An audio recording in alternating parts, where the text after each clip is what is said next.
million votes. That's more than any presidential ticket has ever gotten in the history of the United States of America. And our vote total is still growing. We're beating Donald Trump by over 4 million votes. And that's a margin that's still growing as well. One of the things I'm especially proud of is how well we've done across America. And we're going to be the first Democrat to win in Arizona in 24 years. We're going to be the first Democrat to win Georgia in 28 years. And we've rebuilt the blue wall in the middle of the country that crumbled just 4 years ago. Pennsylvania, Michigan, Wisconsin, the heartland of this nation. I know watching these vote tallies on TV moves very slow, and as slow as it goes, it can be numbing. But never forget, the tallies aren't just numbers. They represent votes and voters, men and women who exercise their fundamental right to have their voice heard. And what's becoming clear each hour is that record number of Americans of all races, faiths, religions chose change over more of the same. They've given us a mandate for action on COVID, the economy, climate change, systemic racism. They made it clear they want the country to come together, not continue to pull apart. The people spoke, more than 74 million Americans, and they spoke loudly for our ticket. But while we're waiting for the final results, I want people to know we're not waiting to get the work done and start the process. Yesterday, Senator Harris and I held meetings with groups of experts on public health and the economic crisis this country is facing. The pandemic, as you also know, is getting more worrisome all across the country. Daily cases are skyrocketing, and it's now believed that we could see as many as 200,000 cases in a single day. The death toll is approaching 240,000 lives lost to this virus. That's 240,000 empty chairs, kitchen tables, and dining room tables all across America. We'll never be able to measure all that pain and the loss, the suffering that so many families have experienced. We know something about what it feels like to lose someone. And I want them to know they're not alone. Our hearts break with you. I want everyone to know on day one, we're going to put our plan to control this virus into action. We can't save any of the lives lost, any of those have been lost, but we can save a lot of lives in the months ahead. Senator Harris and I also heard yesterday about how this recovery is slowing because of the failure to get the pandemic under control.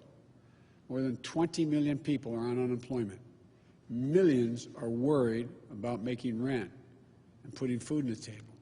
Our economic plan will put a focus on a path to a strong recovery. Look, we both know tensions are high. They can be high after a tough election, one like we've had. But we need to remember, we have to remain calm, patient. Let the process work out as we count all the votes. You know, we're proving again what we've proved for 244 years in this country. Democracy works. Your vote will be counted. I don't care how hard people try to stop it.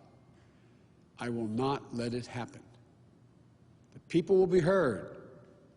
Our journey is toward a more perfect union, and it keeps moving on. In America, we hold strong views. We have strong disagreements, and that's okay. Strong disagreements are inevitable in a democracy, and strong disagreements are healthy. They're a sign of a vigorous debate, of deeply held views. But we have to remember, the purpose of our politics isn't total, unrelenting, unending warfare. No, the purpose of our politics, the work of the nation, isn't to fan the flames of conflict, but to solve problems, to guarantee justice, to give everybody a fair shot, and to improve the lives of our people. We may be opponents, but we're not enemies. We're Americans. No matter who you voted for, I'm certain of one thing. The vast majority of almost 150 million Americans who voted, They want to get the vitriol out of our politics. We're certainly not going to agree on a lot of issues, but at least we can agree to be civil with one another. We have to put the anger and the demonization behind us. It's time for us to come together as a nation to heal. It's not going to be easy, but we have to try. My responsibility as president will be to represent the whole nation. And I want you to know that I'll work as hard for those who voted against me as those who voted for me. That's the job. That's the job. It's called the duty of care for all Americans. We have serious problems to deal with, from COVID to the economy to racial justice and climate change. We don't have any more time to waste on partisan warfare. You know, and more than that, we have such an incredible opportunity to build the future we want for our kids and our grandkids. I've said many, many times, I've never been more optimistic about the future of this nation. There is no reason we can't own the 21st century. We just need to remember who we are. This is the United States of America. And there's never been anything we've been unable to do, unable to accomplish when we've done it together. I hope to be talking to you tomorrow. I want to thank you all, and may God bless you, and may God protect our troops. Good night.